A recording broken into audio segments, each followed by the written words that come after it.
It is wonderful to finally meet you in person. So tell me a little bit about yourself. Um, my name is Marcus. I am 27 years old. I live in the city. I work on a computer, and I like pizza.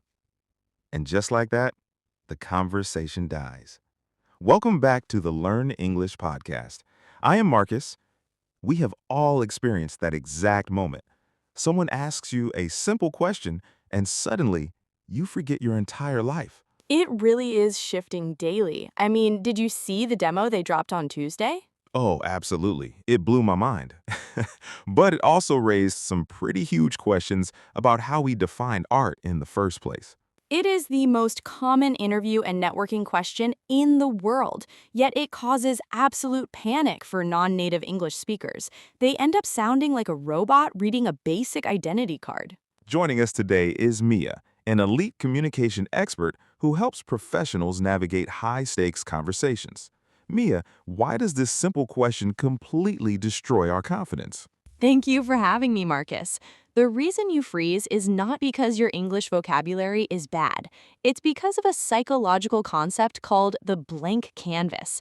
When someone says, "Tell me about yourself," there are no boundaries. Your brain gets overwhelmed trying to decide if they want to know about your childhood, your job, or your hobbies. That makes total sense. Because the question is too broad, we panic and revert to the most basic English possible. I am Marcus, I am a man. So, how do we fix this? We fix it by building a box. We give your brain a specific framework so you never have to guess what to say again. We're going to use two techniques today. The first is called the present, past, future formula, or the PPF method. The present, past, future formula. Let us break that down for our listeners. Where do we start? You always start with the present. This anchors the conversation in who you are right now.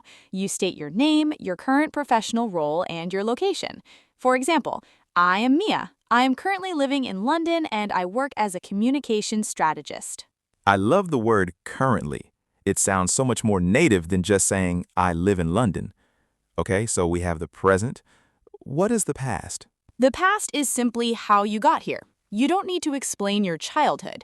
You just give one sentence of professional or personal background.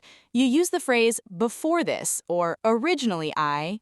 For example, originally I studied engineering in Berlin, but I transitioned into technology a few years ago. Exactly. That's a brilliant sentence. It gives the other person interesting information, but it's very brief. Finally, you move to the future.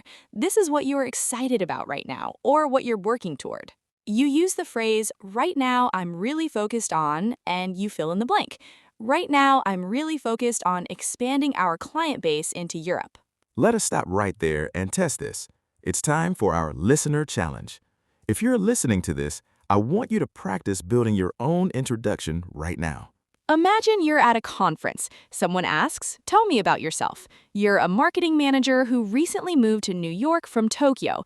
You want to learn about artificial intelligence. How do you construct this using present, past, and future?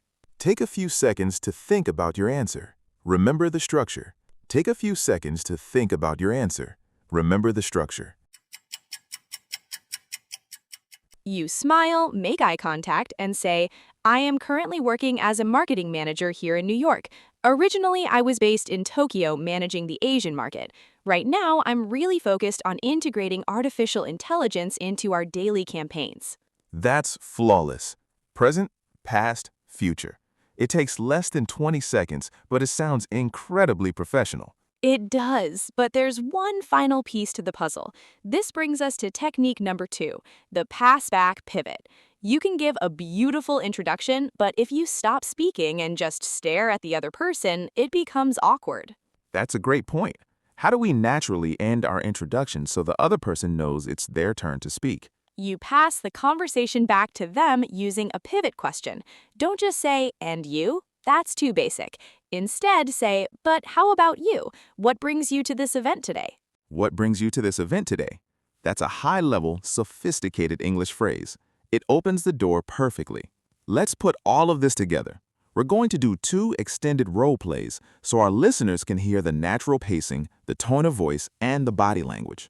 Mia, for this first role play, we're at a casual networking event. I'm ready. Hi, I don't think we've met. I'm Marcus. Hi, Marcus. It's a pleasure. I'm Mia.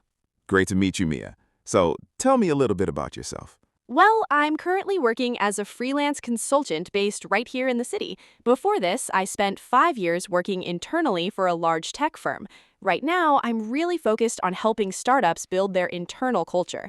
But how about you? What field are you in? Oh, I'm actually in graphic design.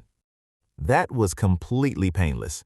Notice how the pass-back pivot immediately took the pressure off Mia and put the ball back in my court. Exactly. Now let's raise the stakes. Let's do a second role play. This is the first day at a new corporate job. You're meeting your new department director. Welcome to the team, Marcus. We're thrilled to have you. For those who don't know you yet, could you tell us a little bit about yourself? Absolutely. First, thank you for the warm welcome. I'm stepping into the role of Senior Data Analyst here. Originally, I started my career in finance, working with data models in London. Right now, I'm incredibly excited to bring that analytical background into this new software project. I'm really looking forward to working with all of you. Marcus, that was spectacular. You adapted the formula. Present, senior data analyst. Past, finance in London. Future, excited for the new software project. It feels very empowering. Once you know the structure, you don't have to translate words in your head anymore. You just fill in the blanks of the formula. That's the ultimate goal. Fluency is not about knowing every word in the dictionary. It's about knowing how to navigate human interactions smoothly and confidently. Mia, this has been an incredibly valuable masterclass. You've given our listeners the exact tools to walk into any room and introduce themselves with total authority. To everyone listening, don't just listen to this and forget it. Grab a pen right now. Write down your present, your past, and your future. Practice saying it out loud in the mirror tonight. Fluency takes practice, but the framework is yours forever. If you found this episode helpful, hit the subscribe button and we'll see you next time on the Learn English podcast.